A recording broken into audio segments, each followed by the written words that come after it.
wabarakatuh. Halo anak-anak hebat, apa kabar?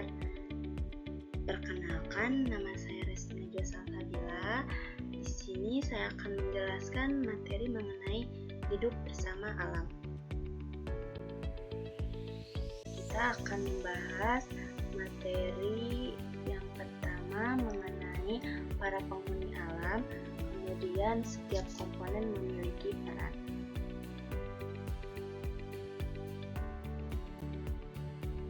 Nah, anak-anak, kita akan masuk pada materi yang pertama, yaitu mengenai para penghuni alam. Apa itu ekosistem? Ekosistem adalah hubungan timbal balik antara komunitas makhluk hidup biotik dengan benda tidak hidup atau abiotik di suatu lingkungan.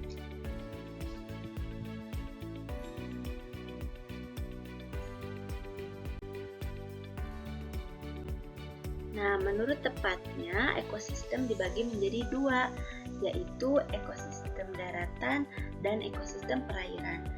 Di daratan ada ekosistem sawah, hutan, perkebunan. Nah, untuk di perairan ada ekosistem air asin, air tawar. Sedangkan menurut jenisnya, ekosistem juga dibagi menjadi dua. Yang pertama, ekosistem alami, kemudian yang kedua, ekosistem buatan. Contoh dari ekosistem alami yaitu ekosistem hutan, ekosistem laut.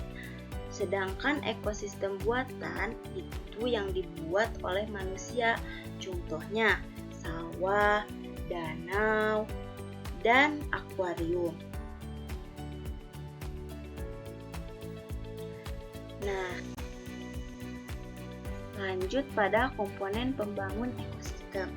Individu yaitu satu makhluk hidup, lalu gabungan dari individu menjadi populasi.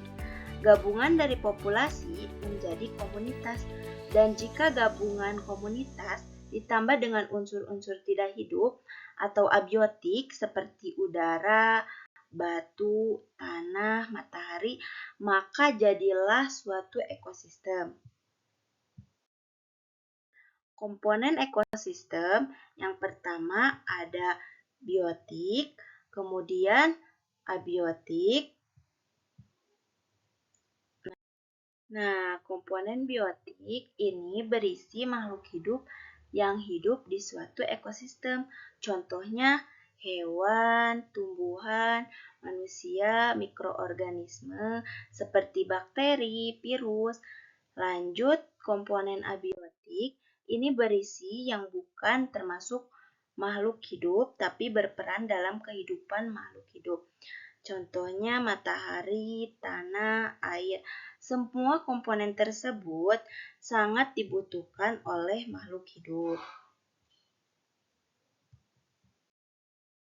Nah, lanjut pada pembahasan yang kedua ya, mengenai setiap komponen memiliki peran. Nah, setiap komponen memiliki peran. Apa sih peran setiap komponen? Peran setiap komponen yaitu menjadi suatu hal yang dibutuhkan oleh komponen lain atau hubungan timbal balik. Sekarang kita lihat yuk contoh hubungan timbal balik antara komponen biotik dan abiotik maupun komponen biotik dan komponen biotik.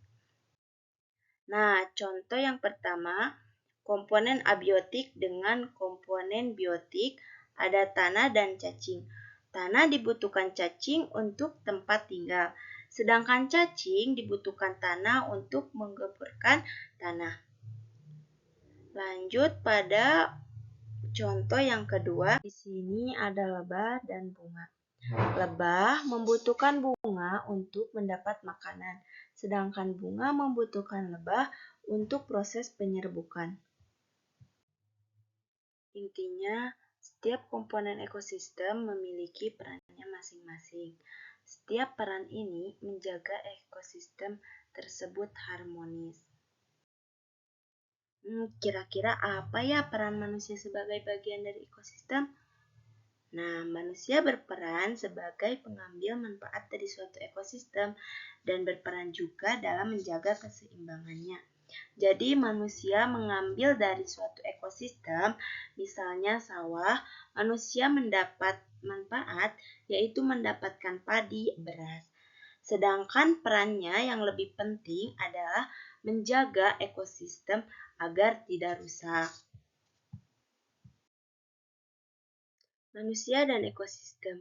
Manusia dapat menambahkan komponen dalam ekosistem dengan cara penanaman pohon dan pemeliharaan satwa liar.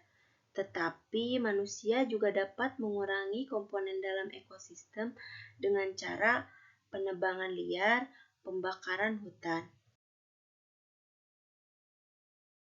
Saja yang dapat saya sampaikan. Semoga video ini dapat bermanfaat. Mohon maaf bila banyak kesalahan. Terima kasih atas perhatiannya. Wassalamualaikum warahmatullahi wabarakatuh. Bye bye.